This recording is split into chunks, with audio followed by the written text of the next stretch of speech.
Hola, ¿cómo están? Soy la doctora Viviana Díaz. Tengo un largo recorrido en la temática como abogada, como magíster en Relaciones Laborales Internacionales, como doctora en Derecho Laboral y también como presidenta del Grupo ILAC para América Latina y el Caribe. Tuve oportunidad de estar vinculada al teletrabajo desde el Ministerio de Trabajo de la Nación y también a través de varios libros, entre ellos La Oficina en Casa, donde hablaba de los mitos y realidades del teletrabajo, Cerebro, Trabajo y Tecnología, donde hablo del método GNT que voy a compartir con ustedes, y también con teletrabajo y neurotecnología. Y bueno, un poco traerles esto de que desde mediados del mes de marzo vivimos una ficción del teletrabajo. Todos de repente expertos, trabajadores conectados, pasamos a veces casi por alto algunas particularidades que hacen justamente al no teletrabajo. ¿Cómo es esto? Bueno, el teletrabajo nos hemos cansado desde método GNT, mentoría neurodigital, en confirmar que es una modalidad y no un beneficio, que el jefe no puede dármelo o sacármelo a discreción, que tengo que tener un acuerdo, un convenio instrumentado donde se pauten los derechos y las obligaciones de este teletrabajador y también del empleador, donde esta obligatoriedad que hoy no se encuentra simplemente por la cuarentena, por ocasión del virus, no es lo recomendable. Lo recomendable sigue siendo esto del cara a cara, por eso el teletrabajo mixto, el teletrabajo de 3x2 o 2x3 días presenciales y virtuales es la mejor opción. El planear es puertas adentro, ¿no? Con la familia, con los hijos, con el marido o la mujer que también está teletrabajando, los espacios desde donde voy a teletrabajar, el cuidarme desde los riesgos que tiene que ver con una RT que sepa dónde estoy y que me asegure esta protección durante todo el tiempo que estoy teletrabajando. Esta certeza de poder volver por reversibilidad a mi situación de presencial anterior, una vez, en este caso, superada la cuarentena, o si no pudiera adaptarme al trabajo conectado remoto, y hacerlo sin que esto sea una causal de despido, esta voluntariedad que rodea el teletrabajo y que si bien durante la pandemia, durante la cuarentena no pudo ser cumplida, esto es un requisito esencial. Y también el hecho de tener objetivos precisos, indicadores precisos, que tienen que ver con, por un lado, el derecho a la desconexión, es decir, tengo una jornada laboral y esa jornada se tiene que cumplir, se tiene que respetar, y por otro lado, el requerimiento de un liderazgo diferente, que implica que un jefe, ese líder, pueda trabajar, liderar equipos, tanto presenciales como virtuales, es decir, equipos mixtos. Y fundamentalmente, ¿qué va a pasar el día después?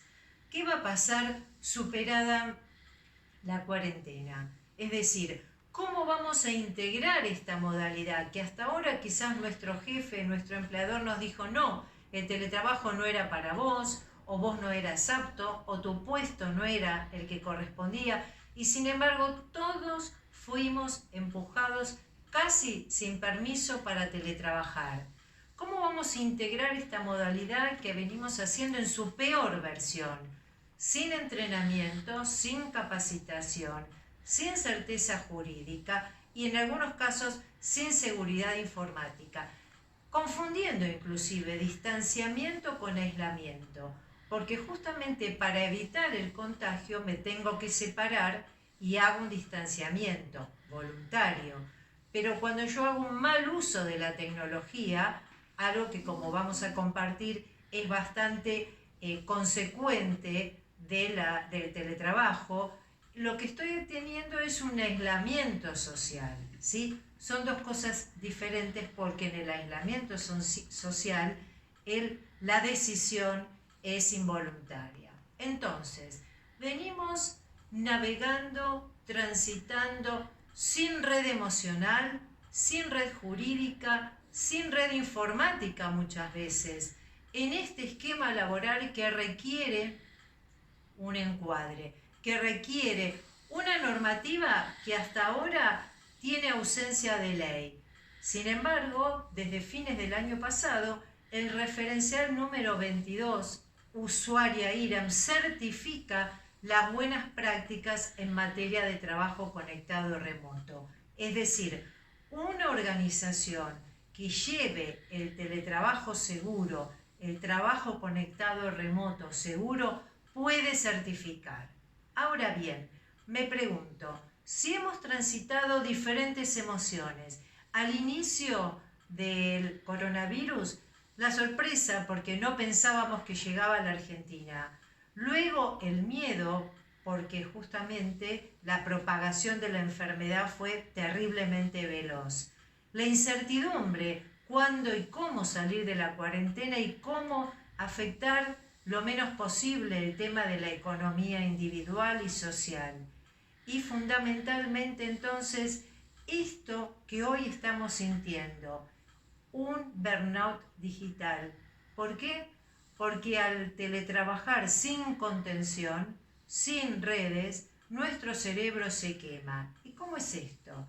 Bueno, la tecnología, las TIC, encienden en nuestro cerebro el sistema de recompensas, el sistema o alarma de placer.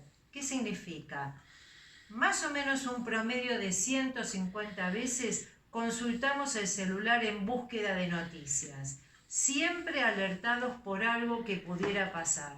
Esta tecnología se convierte en una droga sin sustancia. La tecnología es adictiva. ¿Por qué? Porque al paralizar nuestro cerebro, lo que se produce es justamente la segregación de una hormona, la noradrenalina, que es la hormona del estrés. Estamos más ansiosos, nuestro ritmo cardíaco se acelera, la presión sube y todas estas consecuencias necesariamente hay que prevenir, hay que planificar, hay que provenir. Provenir significa dar herramientas para poder gestionar estas emociones. ¿Y cuáles son estas herramientas? El método de gestión NeuroTIC es justamente un método, un planeamiento de distintas prácticas: respiración, meditación, programación neurolingüística, yoga, mindfulness y pensamiento lateral. Todas estas técnicas que pudieran estar por separadas o a la vez para poder gestionar mis emociones. ¿Y gestionar mis emociones para qué? Para mejorar mi empleabilidad, por un lado, y también para evitar ese efecto negativo de la tecnología en mi sistema nervioso.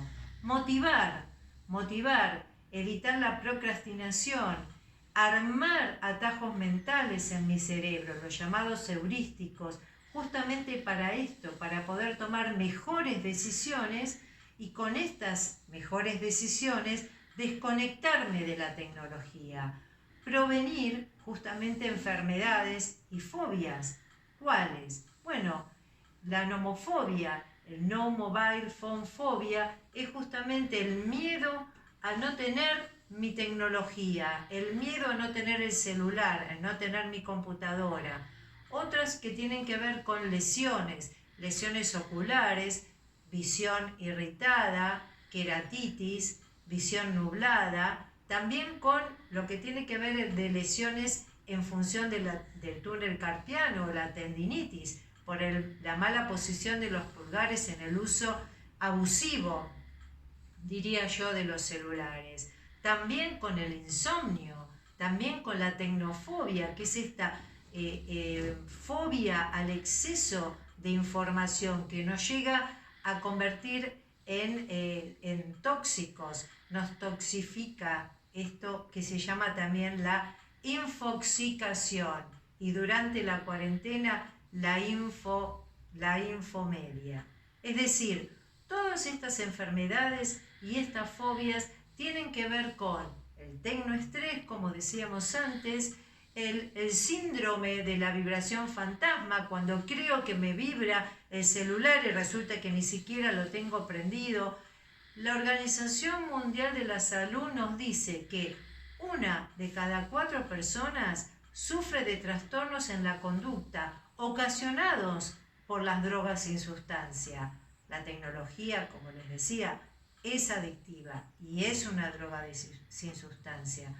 El burnout digital, este cerebro quemado por exceso de información, por exceso de conexión, ya ha sido estudiado el año 2019 por la OMS y está ya incluido dentro del listado de enfermedades profesionales que entrará en vigor el año que viene, en el 2021. Burnout digital, que justamente está absolutamente emparentado con los eSports. Entonces, vivimos una crisis. La pandemia nos ha metido dentro de una crisis. Lo mejor que podemos hacer es transitarla y ser resilientes para obtener lo mejor. El teletrabajo sí es una herramienta fundamental, pero siempre que sea teletrabajo seguro. Muchas gracias.